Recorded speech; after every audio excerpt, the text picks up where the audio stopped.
இவங்க சிரிச்சாலே எனக்கு பிரச்சனை வருதுங்க, நான் சந்தோஷமா இருக்கிறேன்னு சொன்னாலே பிரச்சனை வருது, நான் நல்லா இருக்கிறேன்னு சொல்லிட்டாலே அடுத்த நாளே பிரச்சனை வருது. சனி பகவான் கொடுத்தா யாரும் தடுக்க முடியாதுங்கிறது சந்தோஷமான விஷயம். கொடுக்கணுமே, எப்ப கொடுப்பார்?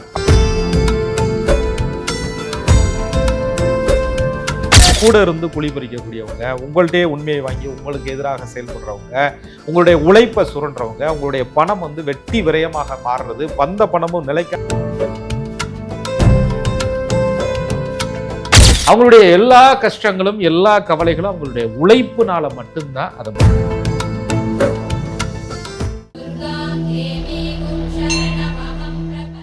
அன்பான நேயர்களுக்கு வணக்கம். தொடர்ச்சியா நம்ம சேனல்ல ஜோதிடம், ஆன்மீகம் சார்ந்த நிறைய விஷயங்கள் பேசிட்டு இருக்கோம். அந்த வகையில பொதுவா நம்மளுடைய ஜாதகத்தை பார்க்கும்போது அதுல ஏதோ ஒரு தோஷம் இருக்கு அப்படின்னா அதற்குரிய பரிகாரங்கள் செய்யறதுக்கு முன்னாடி குலதெய்வ வழிபாடு செய்யணும் அப்படிங்கிற விஷயம் நம்ம சொல்லி கேட்கறது உண்டு இல்லையா? அப்படிப்பட்ட குலதெய்வ வழிபாடு ஒவ்வொரு ராசிக்காரர்களுக்கும் எப்படி செய்யணும், இதனால அவங்களுடைய வாழ்க்கையில என்ன மாதிரியான நல்ல மாற்றங்கள் இருக்கும் அப்படிங்கிற விஷயத்த நம்ம கேட்டு தெரிஞ்சுக்க போறோம். புலிப்பாணி சித்தர் வழி ஜோதிடர் திரு கோகுலக்கண்ணன் அவர்கள் கிட்ட இது சார்ந்து நம்ம பேசலாம். வாங்க. வணக்கம் சார். வணக்கம். குரு வாழ்க, குருவே துணை. தொடர்ச்சியா குலதெய்வம் பத்தி பேசிட்டு இருக்கோம் ஒவ்வொரு ராசிக்காரர்களுக்கும். அந்த வகையில இப்போ மகர ராசிக்காரர்களுக்கும் குலதெய்வத்திற்கும் இருக்கக்கூடிய தொடர்பு பத்தி சொல்லுங்க சார். மகர ராசிக்காரர்களை பொறுத்தவரையும் குலதெய்வ பாவகம் அப்படின்னு சொல்லும்போது ராசிக்கு 5ஆம் இடம் பூர்வ புண்ணியஸ்தானம், தெய்வஸ்தானம்னு சொல்றோம். அவர்களுடைய ஜனன லக்னம்னு ஒண்ணு இருக்கும். மகர ராசியில் அவர்கள் எந்த 3 நட்சத்திரங்கள்ல பிறந்திருந்தாலும், உத்திராடம், திருவோணம், அவிட்டத்துல பிறந்திருந்தாலும் அவங்களுடைய லக்னத்தை பொறுத்து 5ஆம் அதிபதி அப்படின்னு சொல்லக்கூடிய ஒரு கிரகம் இருக்கு. ரொம்ப பேருக்கு குலதெய்வம் எனக்கு தெரியலன்னு சொல்லுவாங்க, அல்லது குலதெய்வம் தெரிந்தவர்கள் என் தெய்வம் எப்படி இருக்குன்னு சொல்லுங்க, வலிமையா இருக்கான்னு பார்த்து சொல்லுங்க, எனக்கு தெய்வத்தோட சப்போர்ட் இருக்கான்னு சொல்லுங்க அப்படின்னு நம்ம கேட்கணும். ஏன்னா நம்மளுடைய கஷ்ட காலத்துல நம்ம ஒரு எல்லா கிரகங்களுடைய அமைப்பும் பாதிக்கப்படும் போது, 7.5 சனி நடக்குது, அஷ்டம சனி நடக்குது, மாரக திசை நடக்குது, பாதக திசை நடக்குதுங்கிற சூழல் வரும்போது யாருமே சப்போர்ட் இல்லை அப்படின்ற சூழல்ல எனக்கு குலதெய்வ வலிமை இருந்தா நான் அதை கடந்துருவேங்கிற நம்பிக்கை காலங்காலமும் நம்மளுடைய பாரம்பரியத்துல உண்டு. நம்ம வழிபட்ட, நம்ம முன்னோர்கள் நமக்கு காமிச்சு கொடுத்த, முன்னோர்கள் எல்லாம் கடைபிடித்த அந்த தெய்வம், முன்னோர்களையே சிலர் கும்பிடுறோம். அதுல கருப்பண சுவாமி உக்கிரமான தெய்வம், காவல் தெய்வம், இதெல்லாம் அதிகமா நம்ம தமிழகத்துல இருக்கிறத பாக்குறோம்.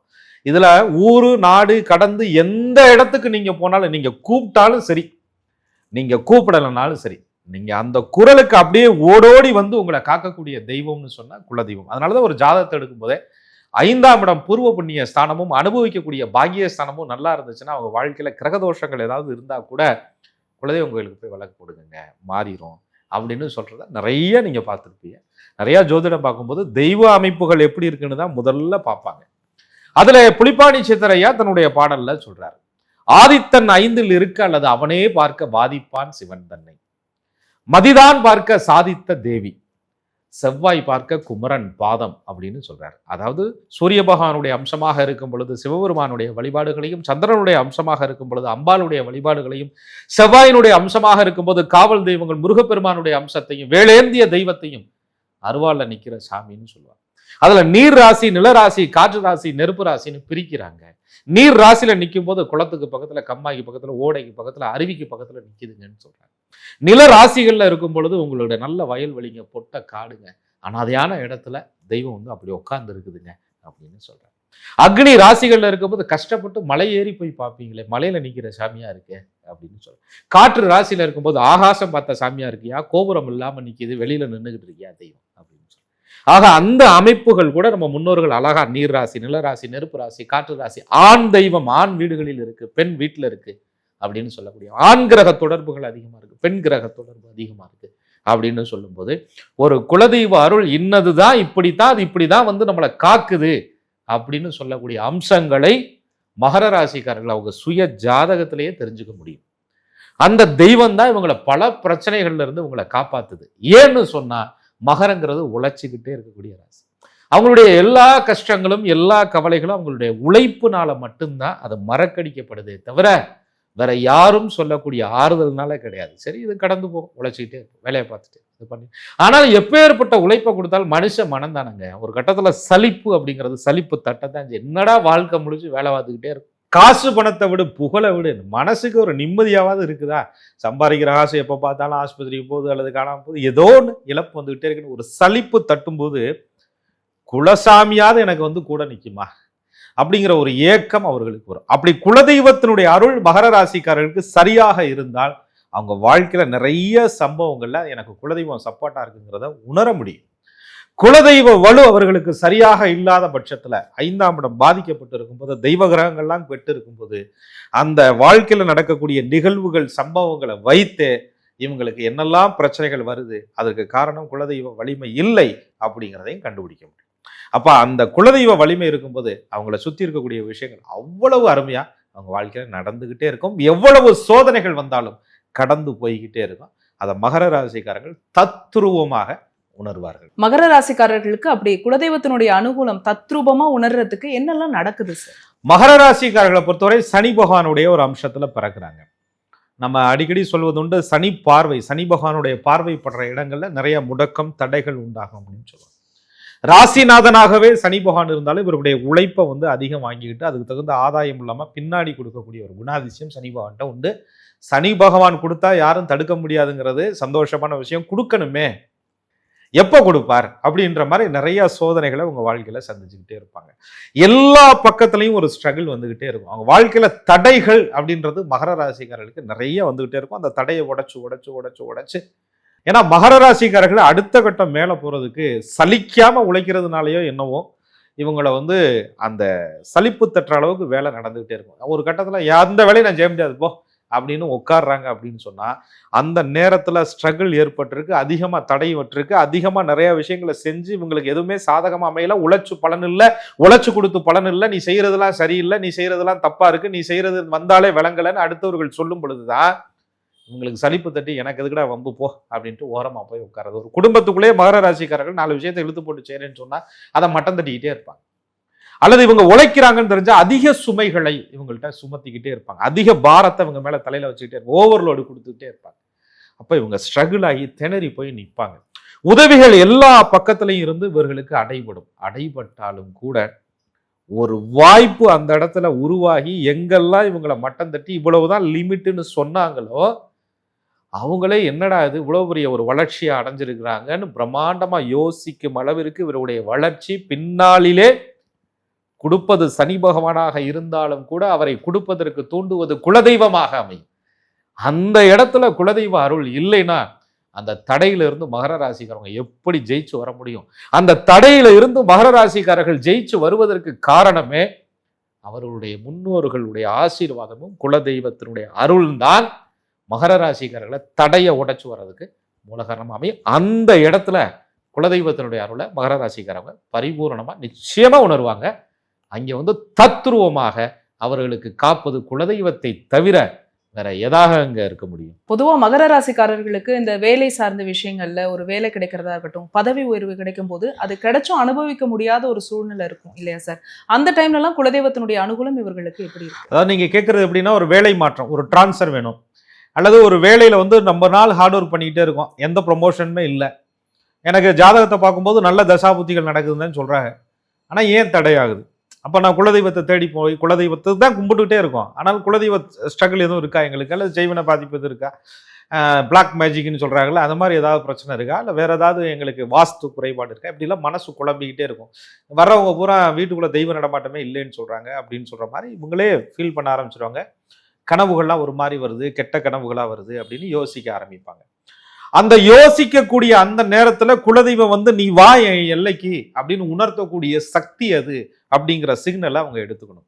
ஒரு வேலையோ ஒரு பதவியோ உங்களுக்கு உயர்வு வரல, தடுக்குது, அதுக்கு ஒரு மாதிரி ஸ்ட்ரகிள் ஆகிட்டே நிக்குது அப்படின்னு சொன்னா அந்த வேலையை பதவியை சில நேரங்கள்ல கிடைச்சதுக்கு அப்புறம் அதனால வரக்கூடிய மன உளைச்சல் பிரச்சனைகள் இவர்களுக்கு அங்கேயே தடுக்கப்படுது. நல்ல வேலைடா, அந்த வேலைக்கு நான் போயிருந்து நல்ல சம்பளம் தான், நல்ல வாய்ப்பு தான், போயிருந்தாலும் இங்கே நிம்மதியாக இருந்திருக்காது, குடும்பத்தை பிரிஞ்சு நாங்கள் எல்லாம் ஒரு வழியாக ஆயிடுப்போம், ஏதோ தெய்வ புண்ணியம் எனக்கு அந்த வாய்ப்பு கை நழுவி போயிடுச்சு அப்படின்னு சொல்லும்போது, நல்ல வாய்ப்புகளாக நீங்கள் நினைத்திருந்தாலும் கூட உங்கள் குலதெய்வ அருள் இருக்கும் பொழுது அங்கே போனால் உனக்கு பிரச்சனை இருக்குன்னு சொல்லி உங்களை அங்கேயே தடுத்து நிறுத்தி போக விடாமல் பண்ணிடும். அதனால இவங்களுக்கு நிறையா வந்து இவங்களுக்கு ஏதோ வேலைகளில் ஸ்ட்ரகிள் வர மாதிரி தோணும். ஆனால் அந்த ஸ்ட்ரகிள் வந்தாலும் அதை காக்கக்கூடிய சக்தி குலதெய்வமாகத்தான் இருக்குமே தவிர வேற எதுவாக இருக்க முடியாது. ஏன்னா கிரகம் கொண்டு போய் தள்ளும் உங்களை, போ போ போன்னு நல்ல வேலையில இருப்பாங்க, அந்த வேலையை ரிசைன் பண்ணிட்டு அடுத்த வேலைக்கு போவாங்க, அல்லது ப்ரொமோஷனுக்காக சில யுத்திகளை கையாளுவாங்க. ஆனால் இவங்களுக்கு எகென்ஸ்டாக போயிடும். யார் சப்போர்ட் பண்ணுறேன்னு சொன்னாங்களோ அவங்களே எகென்ஸ்டாக போயிடுவாங்க. யார்கிட்ட பணத்தை கொடுத்து மாட்டிக்கிடுவாங்க. ஏதாவது ஒரு விஷயங்களில் போய் சிக்கக்கூடிய சூழல்கள் கூட இவங்களுக்கு தடைப்பட்டு அந்த நபரோ அந்த பர்சனோ ஆளே இல்லைனாலும் கூட பெரிய வம்பு தும்புல இருந்து தப்பிச்சோம் அப்படிங்கிற சூழலை நிச்சயமா குலதெய்வம் என்பது இவர்களுக்கு கண்டிப்பாக உணர்த்தும்.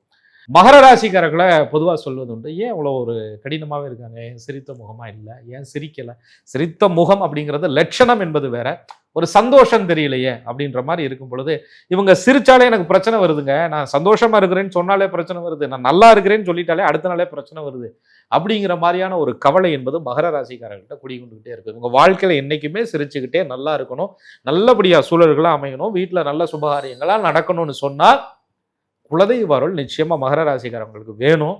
அப்படி குலதெய்வ அருள் இல்லைன்னு சொன்னா நிறைய விளைவுகள்ல, நிறைய தன்னை சுத்தி நடக்கக்கூடிய சம்பவங்கள்லயே மகர ராசிக்காரர்கள் அதை உணர்ந்து கொள்ள முடியும். அந்த சம்பவத்தை வைத்து உணர்ந்து கொண்டதுக்கு அப்புறம் திரும்பவும் குலதெய்வத்திட்ட போக விடாத சக்தி சில அமைப்புகள் ஜாதகத்துல இருக்கும். அதை தெரிந்து கொண்டு மகர ராசிக்காரர்கள் தன் குலதெய்வ வலிமையை அதிகப்படுத்தினால் சோகத்திற்கு இடம் இல்லை, அவங்க வாழ்க்கையில சந்தோஷம் மட்டும் இருக்கும். அவங்க வாழ்க்கையில எவ்வளோ பெரிய கிரக தாக்கங்கள் வந்தாலும் கூட குலதெய்வம் காப்பாற்றும். ஒரு கட்டத்துல குலதெய்வமே உங்களுக்கு சப்போர்ட் இல்லை, அப்படி இல்லை இப்படி இல்லைன்னு சொன்னா அதை முறையாக அறிந்து கொண்டு முறையாக வழிபாடு செய்யும்போது நிச்சயமாக மாற்றங்கள் கண்டிப்பா ஒவ்வொருவருடைய வாழ்விலும் வரும். உங்களை காப்பது உங்களுடைய முன்னோர்கள், நீங்கள் செய்த புண்ணியம், உங்களுடைய குலதெய்வம் தான். கிரகங்கள் நல்லது பண்ண தூண்டுவதும் தெய்வம் தான். அதே கிரகங்கள் கெடுதல் பண்ணும்போது ஒதுங்கி நின்று வேடிக்கை வாய்ப்பதும் குலதெய்வம் தான். அப்படி குலதெய்வம் ஒதுங்கி நிற்காம கிரகதாக்கம் உங்களை கஷ்டப்படுத்தும் போது, கிரகதாக்கம் உங்களை துன்பப்படுத்தும் போது, ஏதோ தலைக்கு வந்தது தலைப்பாகையோட போச்சுங்கிற நிலையில நீங்க நல்லா இருக்கணும்னு சொன்னா குலதெய்வ வாசலுக்கு கண்டிப்பா போகணும். குலதெய்வம் காட்டக்கூடிய அறிகுறிகளை நீங்கள் புரிந்து கொண்டு குலதெய்வத்தை கண்டிப்பா வழிபாடு செய்யணும். நீங்க சொன்ன மாதிரி மகர ராசிக்காரர்களுக்கு ஒருவேளை குலதெய்வத்தினுடைய அனுகூலம் இல்ல, நெகட்டிவா நடக்கிற மாதிரியே இருக்குன்னா என்னென்ன அறிகுறிலாம் இருக்கும் சார்? காலம் முழுசும் ஒரே கம்பெனி, ஒரே நிறுவனம், அல்லது ஒரே மாதிரியான வேலை, ஒரே உழைப்பு கொடுத்துக்கிட்டே இருக்கும்.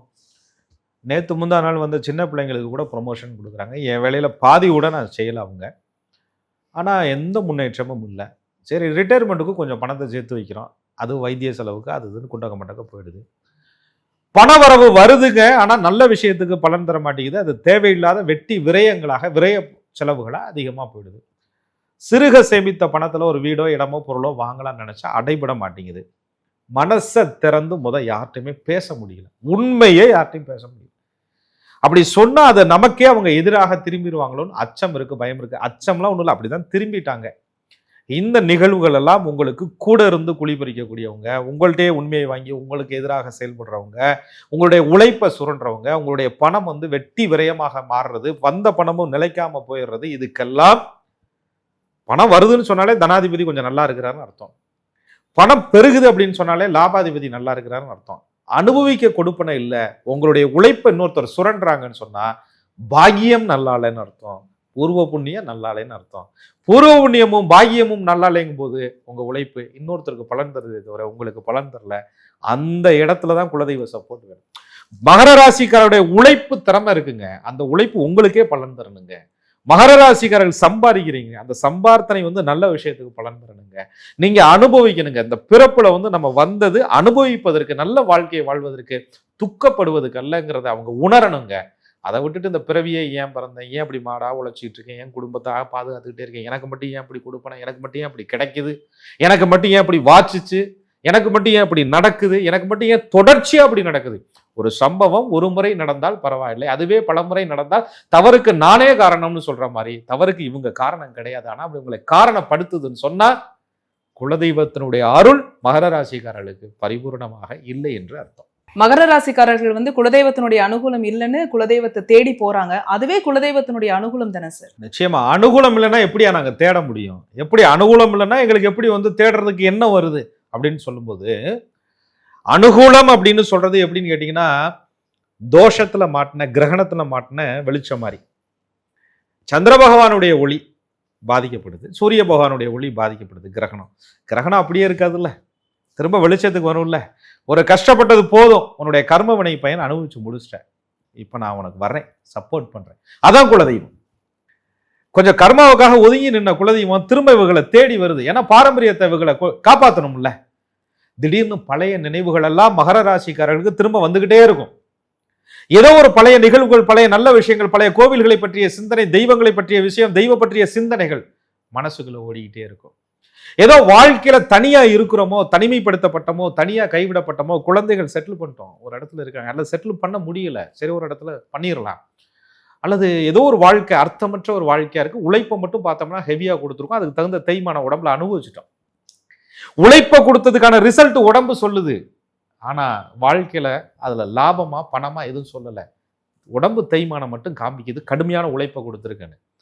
அந்த நேரத்துல நீ தனிமையா இல்ல, உன் கூட நான் இருக்கேன், உன்னை நான் வந்து பார்த்துக்கிட்டு தான் இருந்தேன், எப்ப நீ என்னை அழைப்பேன்னு தயாரா காத்திருந்தேன், நீ என்னை கூப்பிடலனாலும் நான் உன்கிட்ட வந்துட்டேன் அப்படின்னு சொல்றதுதாங்க மகர ராசிக்காரர்களுக்கு குலதெய்வத்தினுடைய அருள் என்பது. உங்களை அழைக்க வந்த அந்த குலதெய்வம் உங்க கூடயே தான் இருந்துச்சு, நல்ல நேரம் வரும்போது உங்களை காப்பாத்துச்சு, இனிமேலும் உங்களை காப்பாத்தும். கெட்ட நேரம் வரும்போதும் உங்களை காப்பாத்திய குலதெய்வம் நல்ல நேரம் வந்ததுக்கு அப்புறம் பல மடங்கு உங்களை நிச்சயமாக காப்பாற்றும். பொதுவா குலதெய்வத்துக்குன்னு நம்ம நேர்த்திக்கடன் வைப்போம். மகர ராசிக்காரர்கள் என்ன மாதிரியான நேர்த்திக்கடனை வைக்கலாம்? எந்த நாள் நட்சத்திரத்துல குலதெய்வ கோவிலுக்கு போகலாம்? அதாவது குலதெய்வம்ங்கிறது பொதுவா நம்ம எப்பெல்லாம் நமக்கு தோணுதோ, நமக்கு எப்பெல்லாம் ஒரு சுபகாரியம் செய்யறோம், வீட்டுல குலதெய்வத்துக்கு முதல் போய் அழைப்பு வைப்போம், ஒரு சுபகாரியங்களை தொடங்கலாமான்னு போய் கேட்போம். சில பேர்லாம் சகுனம் கேட்கறதுன்னு சொல்லுவாங்க.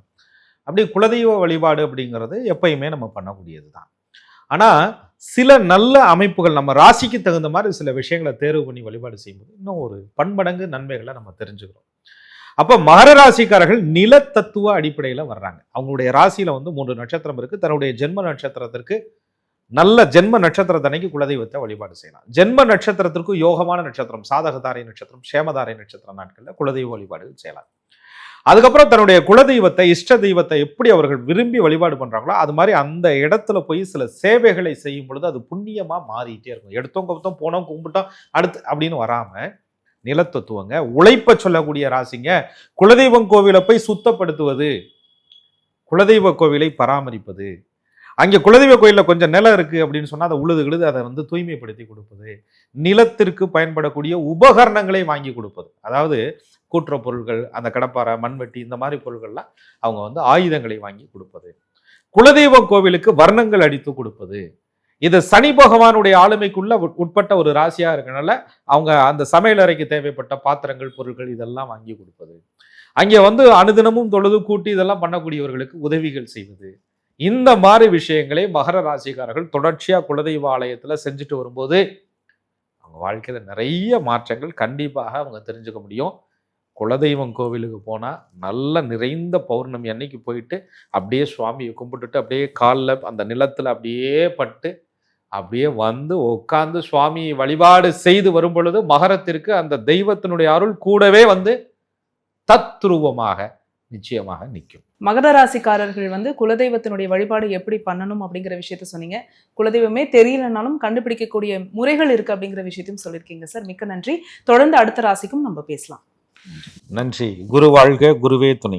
என்ன நேயர்களே, மகர ராசியில பிறந்த நீங்க உங்களுக்கும் குலதெய்வத்திற்கும் இருக்கக்கூடிய தொடர்பு, குலதெய்வ வழிபாடு நீங்க எப்படி பண்ணணும், இதனால உங்களுடைய வாழ்க்கையில என்ன மாதிரியான நல்ல மாற்றங்கள் ஏற்படும் அப்படிங்கிற விஷயத்தை இந்த எபிசோட்ல நீங்க கேட்டு தெரிஞ்சுட்டு இருப்பீங்க இல்லையா? இதே மாதிரி ஒவ்வொரு ராசிக்காரர்களுக்கும் நம்ம பேசிட்டு இருக்கோம். இது எல்லாமே உங்களுடைய யூடியூப் நோட்டிபிகேஷன்ல ஆட்டோமேட்டிக்கா வரணும் அப்படின்னா நீங்க செய்ய வேண்டியது ஆஸ்ட்ராலஜர் கோகுல கண்ணன் யூடியூப் சேனலை உடனடியா சப்ஸ்கிரைப் பண்ணிக்கோங்க. பக்கத்துல இருக்கக்கூடிய பெல் ஐக்கானை மறக்காம கிளிக் பண்ணிடுங்க. இந்த வீடியோவை நீங்க பார்த்ததற்கு மிக்க நன்றி.